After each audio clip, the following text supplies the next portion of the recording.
¿Alguna vez se ha estrellado un ovni, una nave extraterrestre, para ser más precisos, en alguna parte del planeta? Para muchas personas la respuesta es sí, definitivamente sí, y desde épocas muy antiguas. Por supuesto que para los escépticos queda la gran pregunta: ¿por qué alguien que es capaz de viajar en distancias interestelares, sobreponiéndose al campo de asteroides, sobreponiéndose a la necesidad de viajar a velocidades superiores a la de la luz, por qué alguien que es capaz de inventar un artilugio de tal tecnología viene a la Tierra y se estrella? Eso no lo sabemos. Exactamente el por qué no lo podemos saber. Simplemente porque no consideraron que quizá los seres humanos tenían poderosos radares que pueden descontrolar sus instrumentos, quizá porque no consideraron que sus sistemas en general no soportarían la fricción al provenir de una atmósfera mucho más ligera, y considerar que esto fuera parecido. Es difícil precisar el por qué, y vamos, partiendo desde la misma pregunta de por qué vendrían al planeta Tierra, ya comenzamos a entrar en el terreno de la especulación, pero para muchos investigadores ha habido estrellamientos de naves extraterrestres a lo largo de los años, incluso desde hace muchísimo tiempo. Pero ahí viene la siguiente pregunta. Vamos a asumir que efectivamente ha habido aparatos de origen extraterrestre que se han siniestrado en el planeta. ¿En dónde están? Obviamente se necesitaría un lugar para guardar aquello, ya fuera simplemente los fragmentos o aparatos completos, personas, lo que fuera que los tripularan, alienígenas. Habría que ponerlos en alguna parte. Y eso es de lo que le voy a platicar hoy. Comenzamos.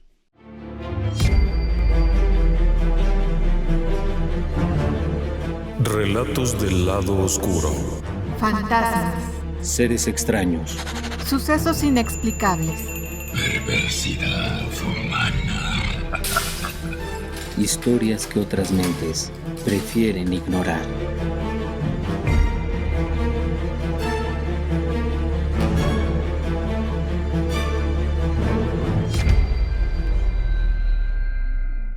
Cuando se habla de accidentes de naves extraterrestres, lo primero que nos viene a la cabeza es Roswell. Sin embargo, ha habido otros incidentes mucho tiempo atrás. En el siglo XIX hubo varios incidentes. Pero quizá el momento cumbre comienza a partir de 1941, cuando en un lugar conocido como Cape Girardeau, en Missouri, hubo un incidente extraño. Varias personas llegaron corriendo a la población. Es una zona un tanto rural, se encuentran por ahí bosques, una zona medio pantanosa.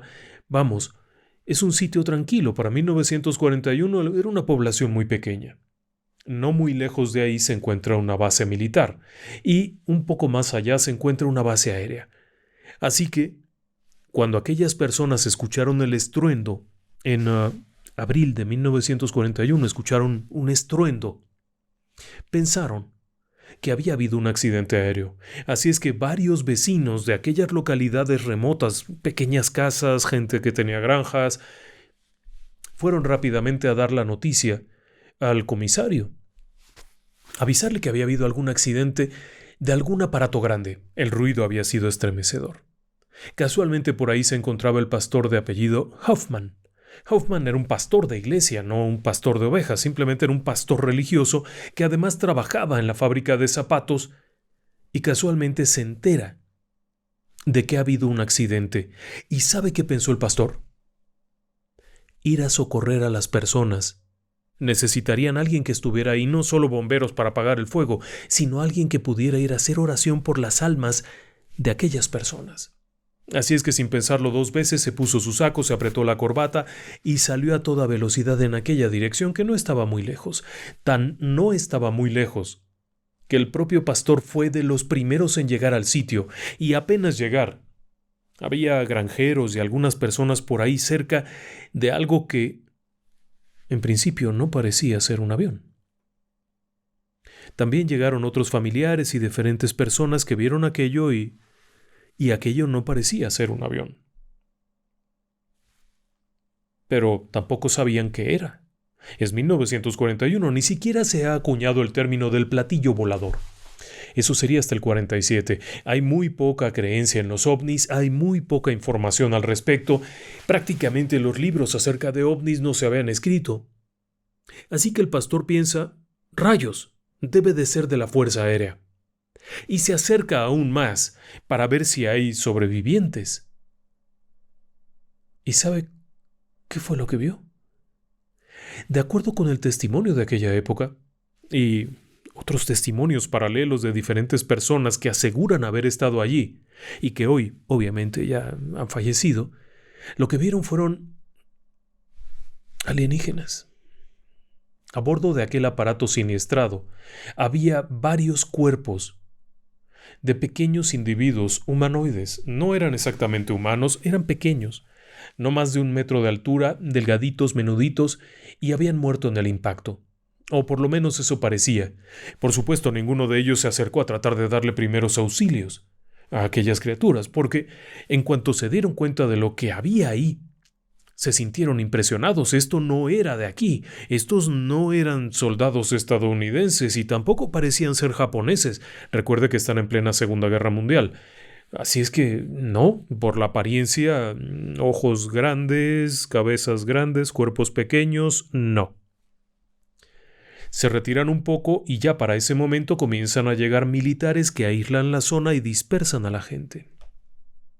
Al día siguiente, el pastor sería visitado por militares que le pidieron silencio. Había visto un accidente aéreo, punto. Un aparato de la milicia se había caído, y lo que había visto eran los cuerpos deformes y horriblemente maltratados de los pilotos que sufrieron exposición y la. El pastor guardaría el secreto durante mucho tiempo hasta que finalmente lo relataría cerca de su lecho de muerte. Es 1941, así es que aquello debe de haber sucedido, el fallecimiento muchos años después. Pero casualmente, otros no guardaron el secreto, platicaron de esto y ¿sabe qué pasó? Los tiraron a locos. Pensaron que estaban bromeando o simplemente que eran ignorantes y que habían visto algo y pensaron que era otra cosa.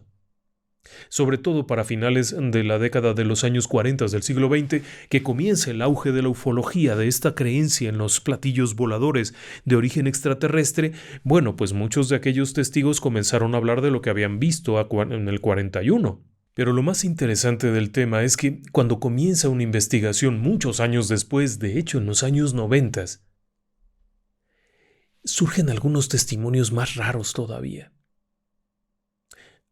Antiguos militares habrían platicado a sus familiares acerca de aquel incidente y de cómo había habido una operación de investigación encabezada por Vannevar Bush.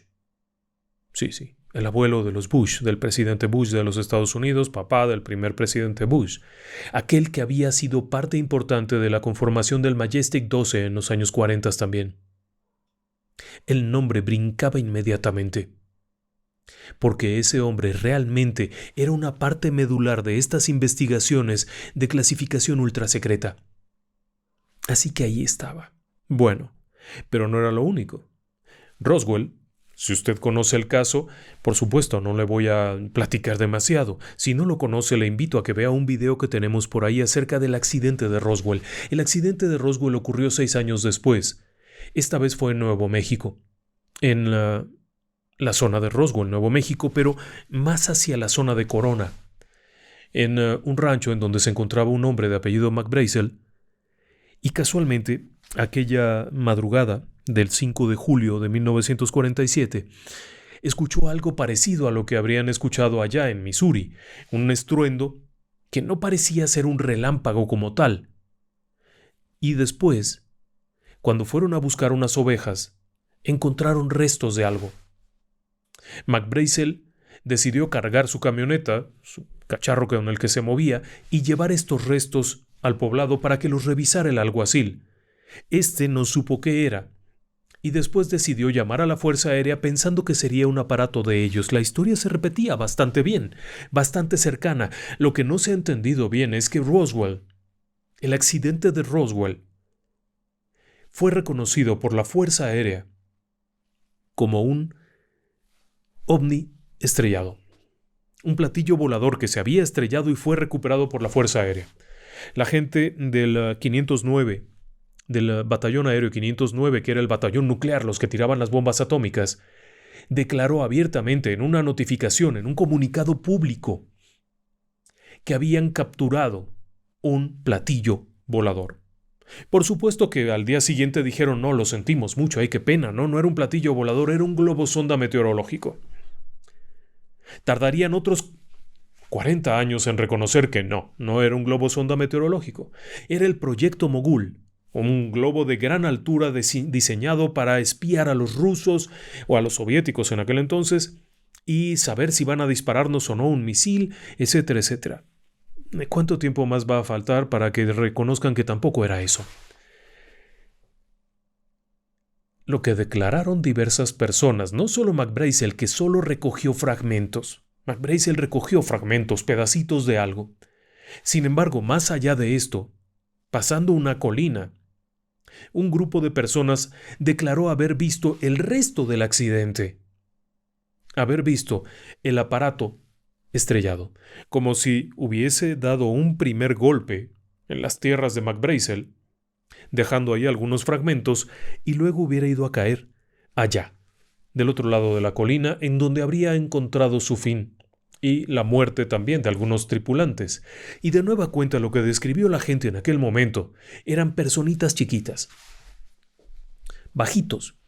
Estaban mutilados algunos, hay quienes dicen que eran 4, hay quienes dicen que eran muchos, hay quienes dicen que nada más eran 2 y que uno de ellos estaba caído abajo y que el otro estaba arriba. Bueno, los testimonios son muy variados. El asunto está en que en este caso finalmente también interviene el ejército, la Fuerza Aérea y la Agencia de Seguridad Nacional, rodean aquello, recuperan todo y lo trasladan, junto con los restos biológicos, con los cuerpos que hubieran recogido ahí. ¿A dónde lo llevarían? Pero no es el único. Al año siguiente hubo otro incidente conocido como el accidente de Aztec, también en Nuevo México, en los Estados Unidos. Este fue catalogado como un enorme fraude. Cuando el escritor Frank Scully comenzó a hablar de esto, se le tildó de loco porque sus dos principales testigos, Silas Newton y el Dr. G, resultaron ser unos defraudadores que fueron demandados e incluso enfrentaron prisión por haber vendido aparatos mágicos para localizar petróleo. Esa fue la historia que se contó. Los testigos principales, los que le habían dado información a Frank Scully, que fue el que escribió el libro de Behind the Flying Saucers, detrás de los platillos voladores, la información se la dieron Silas Newton y el Dr. G. Gebault se apellidaba.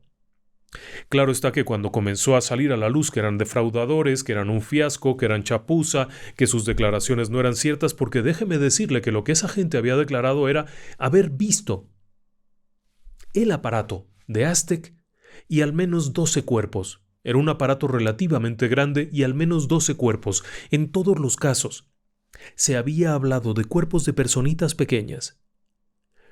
Le voy a contar otra cosa. La gente del accidente de Roswell no conocía la historia del incidente que había ocurrido en Cape Girardeau. Ese no fue público, no salió en la prensa. Guardaron el silencio. Pensaron que realmente era un aparato militar y nunca lo dijeron, por lo menos en ese periodo de tiempo. Así es que la gente de Roswell no tenía por qué inventar algo así. Y la gente de Aztec menos. No tenían por qué inventar que ahí había cadáveres, no tenían de dónde. Tiempo después, por supuesto, las historias que Frank Scully contó, cayeron en descrédito como pocas cosas. Se le tildó de loco, de fantasioso, de haber engañado a la gente con sus libros, porque sus testigos principales eran defraudadores. Muchos años después ha surgido a la luz dos cosas. Primero, el aparato que vendía Silas Newton era un aparato que se usa regularmente para estudios de geofísica. Silas Newton era un ingeniero en geofísica. Y el Dr. Gebault era un académico. Así que realmente no estaban vendiendo aparatos mágicos. Y sí se dedicaban a localizar campos petrolíferos. Esa es la verdad. Claro que eso tenía un riesgo. El doctor Silas Newton lo que hacía era vender la posibilidad de encontrar petróleo, pero si no salía petróleo, pues ni modo, no salió el petróleo y todos perdemos. Pero Cuando comenzó a hablar de aquel expediente, las cosas se le complicaron mucho y se le vino el mundo encima.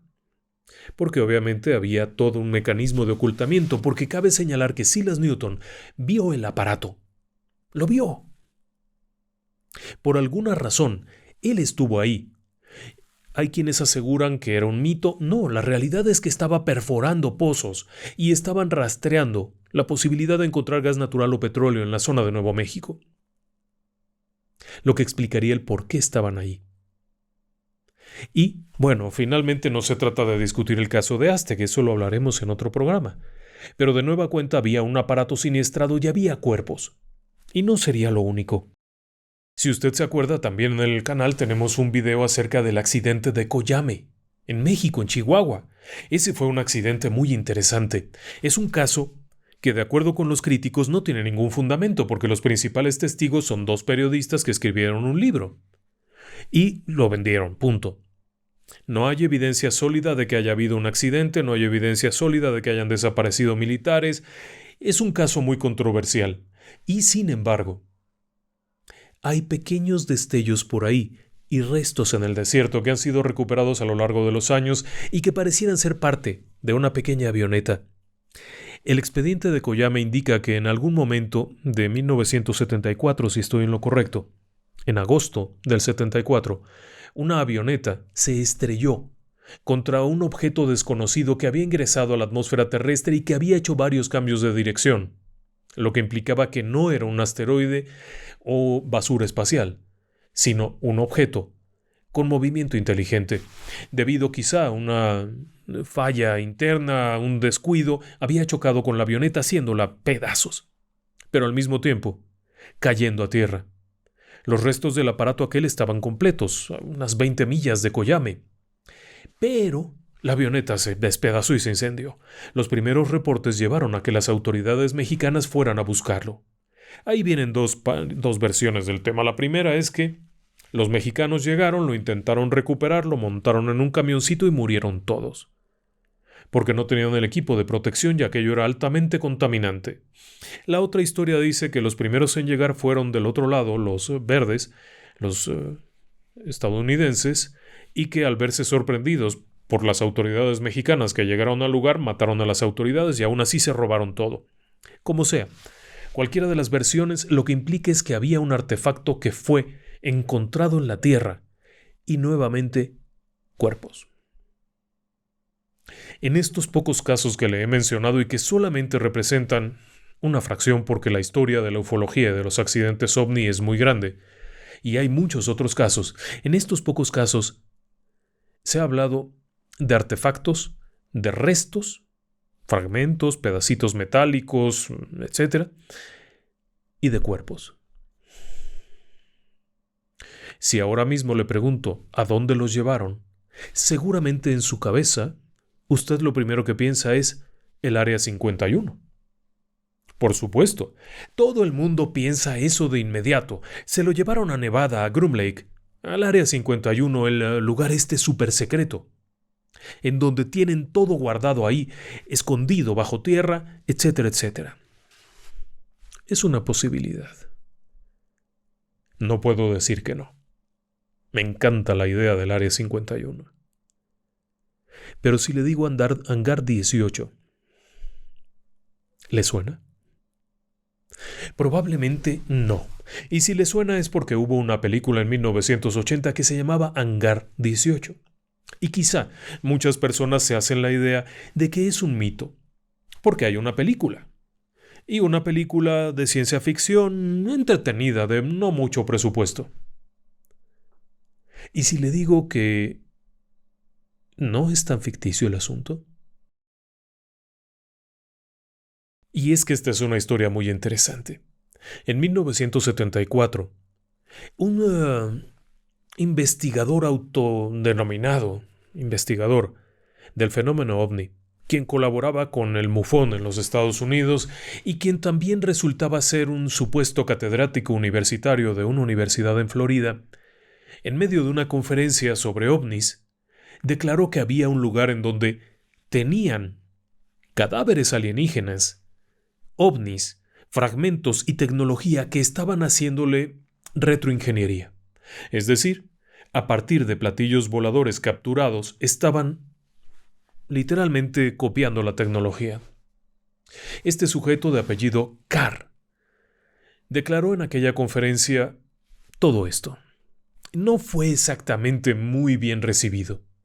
La verdad sea dicha, la gente que estaba allí no le tuvo mucha confianza y tampoco le creyó nada de lo que decía. En parte tenían razón de no creer mucho porque, primero, no era un académico reconocido. Se presentaba como tal, pero la realidad es que era un instructor universitario de escritura.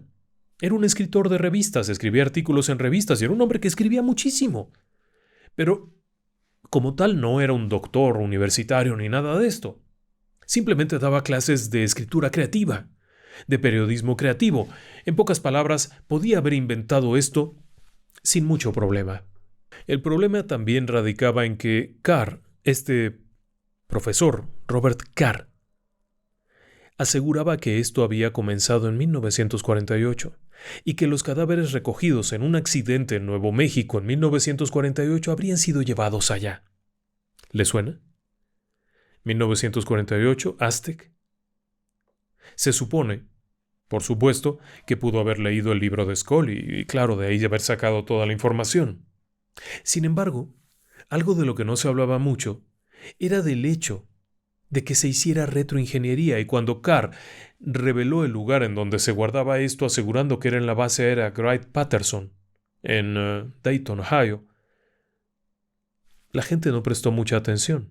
Quizá porque no estaban al tanto, quizá porque estaban esperando que les mostraran una foto de un alienígena comiéndose una sandía. ¿Cómo saberlo? Pero el hecho es que nadie le hizo caso. Un pequeño artículo en un periódico local, casi de segunda, fue todo lo que pasó. Pero ese hombre había revelado algo interesante, y es que, de acuerdo con él había obtenido la información de 3 fuentes. Una de estas fuentes era ni más ni menos que un guardia que estuvo en el hangar donde se guardaba uno de estos aparatos. El otro era un médico, un patólogo, que había participado en la autopsia de uno de esos cadáveres. De acuerdo con lo que estas fuentes le habían revelado, había alrededor de 12 cuerpos de diferentes accidentes. No eran todos de uno, no era un solo incidente, sino que habían sido llevados ahí de diferentes puntos para su análisis, lo cual no resultaba tan ilógico. Bueno, el hecho es que Carr presenta su ponencia y, a pesar de que los testigos supuestos de la base aérea Wright-Patterson resultaban anónimos, como suele ocurrir en estos casos, la verdad es que estaban dando datos secretos, datos ocultos, pequeños detalles. Le platico un poco. La base Wright-Patterson se encuentra en Dayton, en Ohio, y se llama Wright.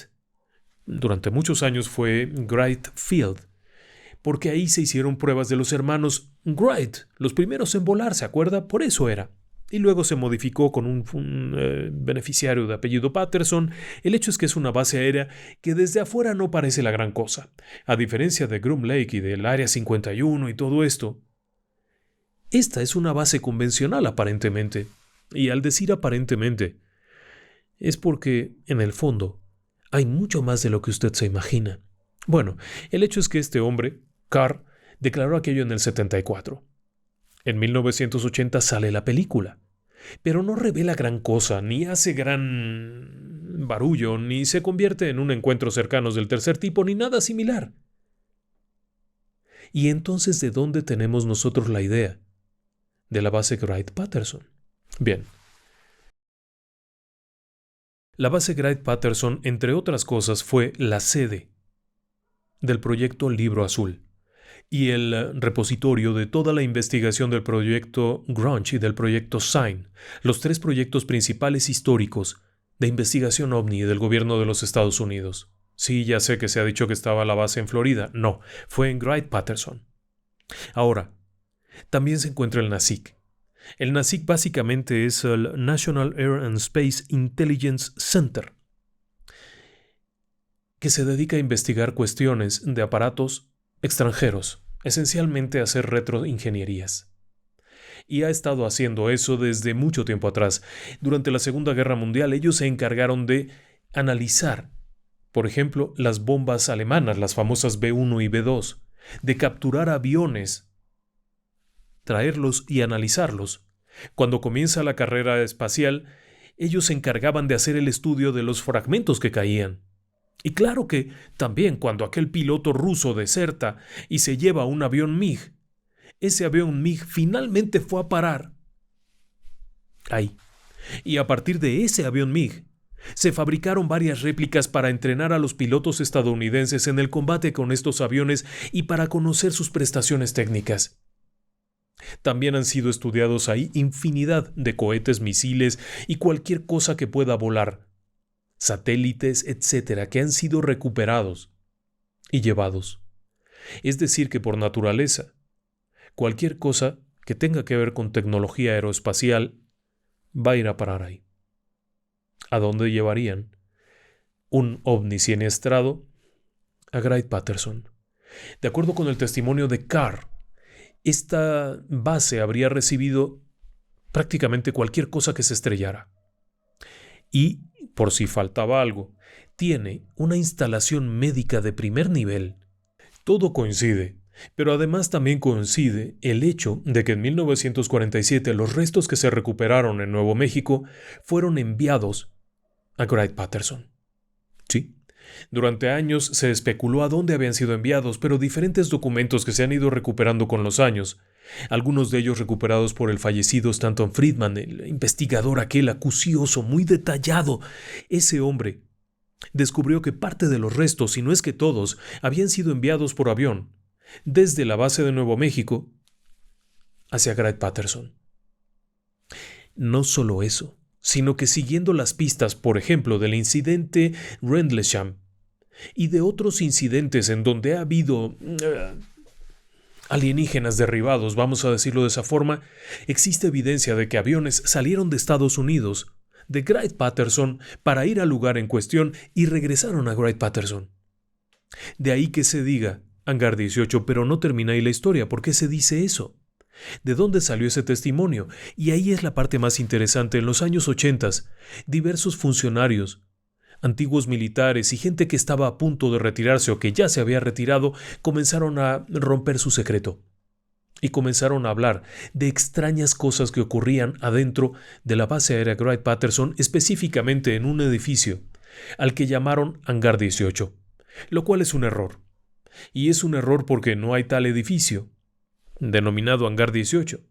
Sin embargo, durante algunas pesquisas posteriores se pudo determinar que se referían al edificio 18 y específicamente al Hangar 23, conectado al edificio 18, y el cual, por cierto, no tiene un registro de un uso específico. Y también existen algunas evidencias fotográficas antiguas que revelan que este mismo hangar y este mismo edificio podrían estar construidos encima de una galería de túneles profundos. Si usted quiere ocultar algo, haga que parezca que no está ahí. Mientras que Groom Lake es un sitio encantador perfecto para tal fin como ocultar algo, nadie se imaginaría que Wright-Patterson pudiera tener eso. Sin embargo, las historias acerca de lo que ahí ocurre parecen tener mucho más fundamento. Otra parte de esta historia es la habitación azul. Durante años, diversos soplones, miembros frustrados del ejército, gente que siente remordimiento, antiguos militares en su lecho de muerte han revelado la existencia de una habitación en donde se guardan objetos extraídos de los aparatos o que han sido recuperados en tierra. Pequeños objetos, grandes objetos, un pequeño comunicador, una ropa, algo, y que han sido almacenados en un enorme espacio que se conoce como la habitación azul, como de película, vaya. Uno pensaría, bueno, simplemente son fantasías, ¿no? En el año 2012, el Acta de Libertad de Información permitió que un grupo de investigadores estadounidenses tuviera acceso a varios documentos que acreditaban la existencia de este espacio. Se les informó que era simplemente un almacén donde se guardaban los documentos que habían sido recopilados en el proyecto Libro Azul y en los otros dos proyectos previos. Usted sabe que el ejército, y particularmente en Estados Unidos la Fuerza Aérea, no suelen decir la verdad, y revelan lo que se les pega la gana. En este caso, sin embargo, reconocían la existencia de tal espacio. Y adivine usted en dónde. Wright Patterson. ¿Dónde más podría ser? Así es que si usted voltea y ve, de inmediato pensaría, este es el lugar. Y sí. Ahora, años después, han comenzado a surgir algunos otros testimonios que son reveladores. Un autor estadounidense de apellido Bragalia ha comenzado a hablar mucho de este tema, específicamente de Hangar 18. No tiene relación con la película, que es una película de ciencia ficción, sino con el hecho de que en alguna parte tienen que estar esos restos. Hay suficiente evidencia para creer que algo se ha estrellado. Y dado que este es el lugar donde se hace la retroingeniería, ahí deberían de estar.